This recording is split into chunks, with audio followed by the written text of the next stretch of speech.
Good morning, class 12th, and welcome back to your online economics learning classes. Today we will discuss our first chapter, some basic concepts of macroeconomics. इसमें कुछ हमने क्या करने हैं chapter में points हैं उसको डिस्कस करना है. इसके बाद हम नेशनल इनकम चैप्टर अच्छे से करेंगे. ठीक है, ये जो पॉइंट्स आपको करा रही, कुछ टर्म्स आपको करा रही हूँ जो नेशनल इनकम चैप्टर में आपकी काम आएंगी. तो देखो, हमारा some basic concept of macro economics में आपको first of all macro economics का मीनिंग पता होना चाहिए. आपको पता है मैक्रो इकोनॉमिक्स क्या होती है? मैक्रो इकोनॉमिक्स का मीनिंग क्या होता है? जब भी हम कोई भी इकोनॉमिक प्रॉब्लम को क्या करते हैं, स्टडी करते हैं होल लेवल पे, उसको हम क्या बोलते हैं? Macro economics. ठीक है, अब क्या आता है हमारे इसमें फर्स्ट टॉपिक आता है type of goods produced in an economy. यानी कि हमारी इकोनॉमी में कितने टाइप ऑफ गुड क्या होते हैं? प्रोड्यूस होते हैं. ठीक है, देखो बहुत सारे गुड्स हमारी इकोनॉमी में क्या होते हैं? प्रोड्यूस होते हैं. फर्स्ट टाइप आता है हमारा final good, intermediate good, consumer good और कैपिटल गुड. ठीक है, देखो फाइनल गुड कौन से गुड्स होते हैं? फाइनल गुड वो गुड होते हैं जिन्होंने प्रोडक्शन की बाउंड्री लाइन को क्या कर लिया होता है? क्रॉस कर लिया होता है. उसको हम क्या बोलते हैं? Final good. ठीक है, यानी कि जो फाइनली बनकर क्या हो चुके हैं? रेडी हो चुके हैं. वो कौन से गुड होते हैं? हमारे फाइनल गुड. सेकंड वन आता है हमारा इंटरमीडिएट गुड. इंटरमीडिएट गुड्स कौन से होते हैं? जिन्होंने प्रोडक्शन की बाउंड्री लाइन को क्रॉस नहीं किया होता. ठीक है, जो प्रोडक्शन की बाउंड्री लाइन को क्रॉस नहीं करते वो कौन से गुड होते हैं? Intermediate good. ठीक है, जो अभी फाइनली बनकर रेडी नहीं हुए हैं. ठीक है, जैसे वुड है, वुड की आपने चेयर बनानी है तो वुड क्या हो जाएगा? Intermediate good. अब उसकी फाइनली चेयर बन चुकी है, वो क्या हो जाएगा? Final good. अब देखो कुछ डिफरेंस पढ़ते हैं हम इंटरमीडिएट गुड में और फाइनल गुड में. फर्स्ट डिफरेंस तो ये हो गया, प्रोडक्शन की बाउंड्री लाइन को क्रॉस कर लिया वो फाइनल गुड, प्रोडक्शन की अभी बाउंड्री लाइन को क्रॉस नहीं किया वो कौन से गुड हो गए? Intermediate good. सेकंड हम ये इसमें डिफरेंस पढ़ के चलते हैं. इसमें हमें वैल्यू ऐड करने की जरूरत नहीं पड़ती. ठीक है, इसमें वैल्यू ऐड नहीं होती और इसमें हमें वैल्यू क्या करते हैं? हम इसमें ऐड करते हैं. अब ये वैल्यू ऐड क्या है? देखो एक शर्ट है. ठीक है, एग्जाम्पल लेकर चलते हैं. एक शर्ट है वो 500 रुपीज की है. ठीक है, होलसेलर ने 500 रुपीज की प्रोड्यूसर से खरीदी. प्रोड्यूसर ने आगे रिटेलर को दी वो 600 की. यानी कि अभी तक वो फाइनली कंज्यूमर तक नहीं पहुंची. उसमें वैल्यू क्या हो गई है? इसमें ऐड हुई है. 100 रुपीज क्या हुए हैं? ऐड हुए. तो जब तक वो होलसेलर के पास थी 500 की तब तक तो वो इंटरमीडिएट गुड रहेगी. अब वो 600 की सीधा रिटेलर पास पहुंची है. ठीक है, और रिटेलर आगे कंज्यूमर को 700 की दे रहा है. तो जितनी 700 की कंज्यूमर के पास पहुंची है तो वो हमारा कौन सा गुड होगा? फाइनल गुड होगा. ठीक है, यानी कि फाइनल गुड में हमें वैल्यू ऐड करने की जरूरत नहीं पड़ती, लेकिन इंटरमीडिएट गुड्स में अभी वैल्यू ऐड करनी पड़ती है. अगर रिटेलर कंज्यूमर को 700 की दे रहा है तो तब वो क्या बन जाएगा? फाइनल गुड बन जाएगा. ये था हमारा सेकंड डिफरेंस फाइनल गुड और इंटरमीडिएट गुड में. अब पढ़ते हैं हम थर्ड डिफरेंस को.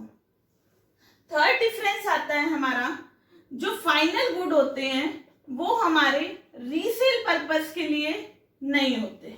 ठीक है, लेकिन जो इंटरमीडिएट गुड होते हैं वो हमारे किस पर्पस के लिए होते हैं? रीसेल पर. हम उसको दोबारा से क्या कर देते हैं? सेल कर देते हैं, तो वो क्या हो जाते हैं?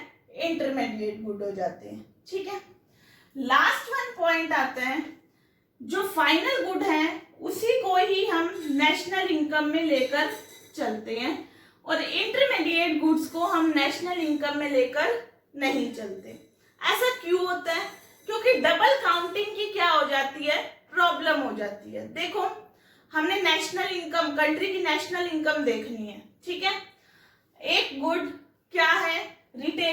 पहुंचा 500 रुपीज का। या फिर एग्जाम्पल, हम दूसरा एग्जाम्पल लेते हैं, वुड है, ठीक है, वुड क्या है, इंटरमीडिएट वुड है, वुड की वैल्यू कितनी है 5000, क्लियर है। वुड से एक फर्नीचर मेकर ने क्या बनाई, चेयर बनाई, ठीक है, चेयर की वैल्यू उसने रखी है 8000, चेयर की वैल्यू क्या रखी, बेचने को, कस्टमर को बेचने के लिए उसने वैल्यू रखी 8000।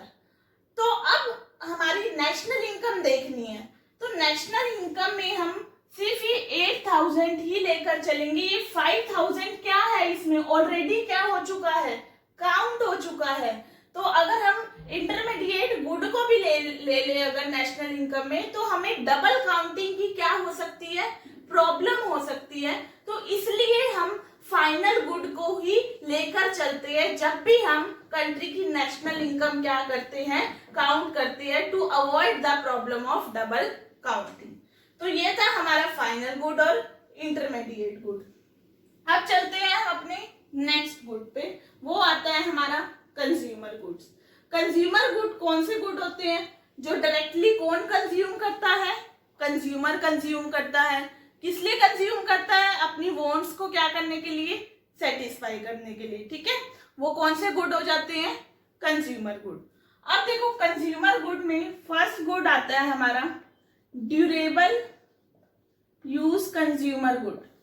देखो ड्यूरेबल यानी कि लंबे टाइम तक जो गुड्स चलते हैं, ठीक है, 3 और 4 ईयर्स, ठीक है, या 1 साल से जो ज्यादा टाइम तक चलते हैं गुड, वो कौन से गुड होते हैं, ड्यूरेबल गुड्स। जैसे कार हो गई, फर्नीचर हो गया, ठीक है, तो ये किसमें आ जाएंगे, हमारे durable use consumer goods. Second one आते हैं हमारे semi durable consumer goods. Semi durable कौन से गुड होते हैं, जिनकी क्या होती है, लाइफ 1 साल से कम या फिर 1 साल तक ही होती है, इससे ज्यादा उनकी लाइफ नहीं होती, ठीक है। जैसे इलेक्ट्रिकल अप्लायंस हो गए, क्रोकरी हो गई, ठीक है, तो ये किसमें आ जाएगी, हमारी सेमी ड्यूरेबल गुड्स में, ठीक है। नेक्स्ट आता है हमारा नॉन ड्यूरेबल।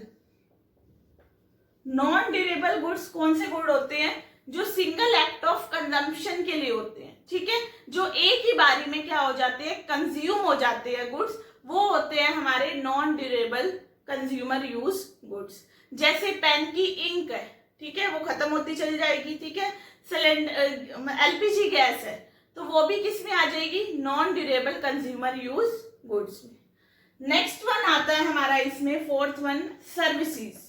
सर्विसेज क्या होती है, इनटेंजिबल होते हैं, which can not be seen और touch but which can be felt. जैसे टीचर की सर्विस हो गई, डॉक्टर की सर्विस होगी, लॉयर की सर्विस हो गई, एक डोमेस्टिक सर्वेंट आपके घर काम कर रहा है उनकी सर्विस हो गई, ठीक है, तो वो भी कंज्यूमर गुड्स में क्या होंगी, इंक्लूड होंगी। तो ये थे हमारे पार्ट्स ऑफ कंज्यूमर गुड्स।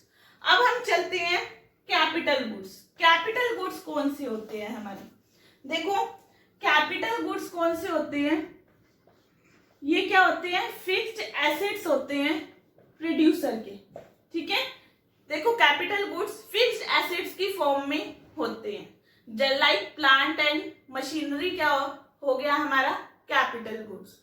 और जिनकी वैल्यू क्या होती है, हाई होती है, वो भी किसके अंदर इंक्लूड होते हैं, हमारे कैपिटल गुड्स। जिनकी वैल्यू, जिनकी रेट क्या है, बहुत ही ज्यादा है, वो हमारी कैपिटल गुड्स में यूज होते हैं, ठीक है। और जो फर्दर गुड्स की क्या करते हैं, प्रोडक्शन करते हैं, वो भी हमारे कौन से गुड्स में इंक्लूड होते हैं, कैपिटल गुड्स में, ठीक है। मैंने आपको 3 चीजें बताई हैं, फिक्स्ड एसेट्स होते हैं, ठीक है, फिक्स्ड एसेट्स की फॉर्म में होते हैं और जिनकी वैल्यू क्या होती है, हाई होती है। फर्दर वन, जो फर्दर गुड्स की क्या करते हैं, प्रोडक्शन करते हैं, लाइक प्लांट एंड मशीनरी, ठीक है। लाइक नट्स बोल्ट्स होते हैं, जो स्क्रूज वगैरह होते हैं, पेचकस वगैरह होते हैं, क्या वो भी कैपिटल गुड्स होंगे, नहीं, वो कैपिटल गुड्स नहीं होंगे। हाँ, वो दूसरे गुड की प्रोडक्शन में हेल्प रहते हैं, वो फिक्स्ड एसेट्स भी है, लेकिन उनकी वैल्यू हाई नहीं होती, इसी रीजन की वजह से वो हमारे कैपिटल गुड्स नहीं होंगे। तो ये था हमारा आज का topic, type of goods expected use in an economy. I hope आपको ये टॉपिक अच्छे से क्लियर हो गया होगा। इस वीडियो को आपने बार बार व्यू करना है और मेरे चैनल को ज़्यादा से ज़्यादा सब्सक्राइब करना है और अपने फ्रेंड्स को भी इसको ज़्यादा से ज़्यादा शेयर करना है। Okay, thank you everyone.